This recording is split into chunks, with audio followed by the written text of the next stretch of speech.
Saksi kanak-kanak terakhir. Inkues Zara Khairina hari ke-36. Saksi dedah aduan kepada ibu, tuduhan curi dan arahan senyap sekolah. 12 November 2025. Mahkamah Korona Papar, Sabah. Hari ke-36 prosiding inkues kematian pelajar berusia 13 tahun, Allahyarhamah Zara Khairina binti Mahathir, diteruskan hari ini dengan keterangan saksi pelajar terakhir, deponen ke-44, iaitu saksi kanak-kanak ke-35. Keterangan hari ini mendedahkan butiran baharu tentang tekanan sosial, ejekan dan tuduhan palsu yang dialami oleh arwah sebelum kematiannya. Berikut ialah laporan penuh dan terperinci dari prosiding hari ke-36 bersumberkan kenyataan rasmi Mahkamah Korona Papar.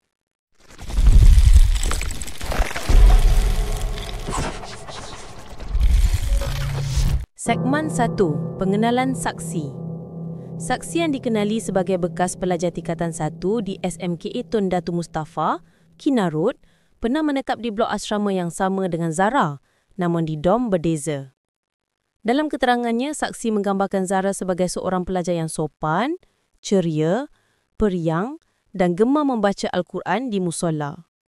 Menurut saksi, Zara tidak menunjukkan tanda-tanda ada masalah mental, sedih atau murung. Saya selalu nampak Zara membawa Al-Quran dan membacanya di musola. Dia rajin, suka membantu badan dan junior yang menyerlah di sekolah. Segmen 2. Interaksi terakhir dengan Zara.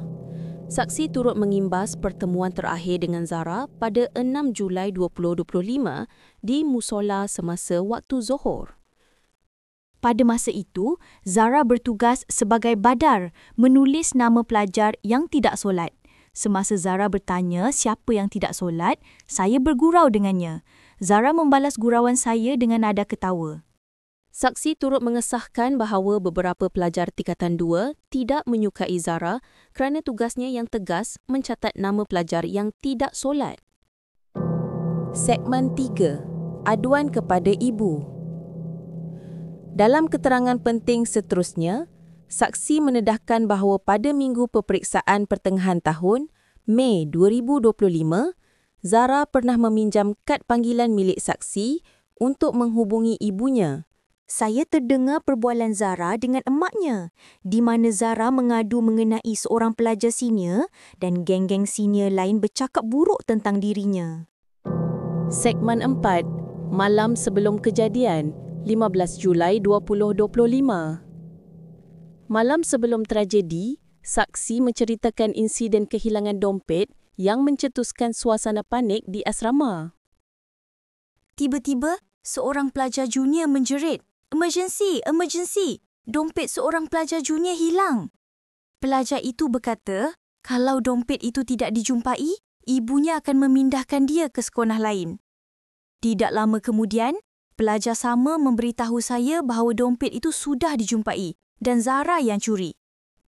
Saksi juga mendengar pelajar lain bercakap buruk tentang Zara dan menggelarnya sok-sok badar. Lebih berat lagi, saksi dimaklumkan oleh rakan lain bahawa Zara telah dipanggil ke dorm oleh pelajar tingkatan 4 dan dimarahi dengan teruk hingga menangis. Malah, Zara dikatakan meminjam gunting daripada rakan dorm selepas kejadian itu. Segmen 5. Pagi tragedi dan arahan sekolah. Saksi turut menceritakan suasana pagi 16 Julai 2025, hari kejadian. Saya nampak ramai pelajar berkumpul di koridor melihat ke bawah. Ada ambulans di kawasan asrama. Kami tidak dibenarkan turun sebab ambulans masih ada. Lebih mengejutkan, saksi mendakwa terdapat larangan daripada pihak sekolah untuk pelajar menghubungi ibu bapa selama 2 hari selepas insiden, dari 16 hingga 18 Julai 2025. Ketua Warden umumkan, itu arahan pengetua. Kami hanya dibenarkan menghubungi ibu bapa pada jam 10 malam, hari Jumaat. Segmen 6. Peristiwa selepas kematian. Menurut saksi, pada 17 Julai 2025, seorang pelajar junior terserempak dengan Zara pada jam 3 pagi. Zara kelihatan sedih dan diam. Pada malam yang sama, selepas solat Isyak, pelajar dikumpulkan di musola. Cikgu cakap, stoplah buli. Lepas tu, cikgu suruh pelajar tingkatan 4 tunggu. Saya dengar seorang pelajar senior kena gantung sekolah. Beberapa hari kemudian, pelajar Dom Zara dan Dom lain dipanggil disoal siasat oleh PKHEM iaitu Penolong Kanan Hal Ehwal Murid. Segmen 7. Keadaan asrama dan kes buli. Dalam keterangannya, saksi menegaskan bahawa tiada warden bertugas pada malam kejadian dan pelajar junior dijaga sepenuhnya oleh senior. Pelajar senior disuruh dihormati dan jangan dilawan. Satu bilik dom jadi tempat lepak pelajar senior dan tempat simpan handphone di atas siling. Saya juga pernah kehilangan barang, pernah lapor kepada cikgu, tapi tiada tindakan diambil. Saksi menegaskan bahawa tuduhan mencuri terhadap Zara tidak adil kerana tiada siasatan dijalankan oleh pihak sekolah. Kalau malam itu ada warden bertugas, kejadian yang menimpa Zara tidak akan berlaku. Segmen 8. Pengakhiran keterangan saksi. Saksi menutup keterangannya dengan penuh emosi dan tanggungjawab. Saya tampil beri keterangan secara sukarela atas nasihat ibu bapa. Saya rasa bertanggungjawab bantu siasatan. Saya tidak mahu menyesal kalau saya pendam maklumat ini. Dengan selesainya keterangan di ponen ke-44, fasa keterangan saksi kanak-kanak kini berakhir.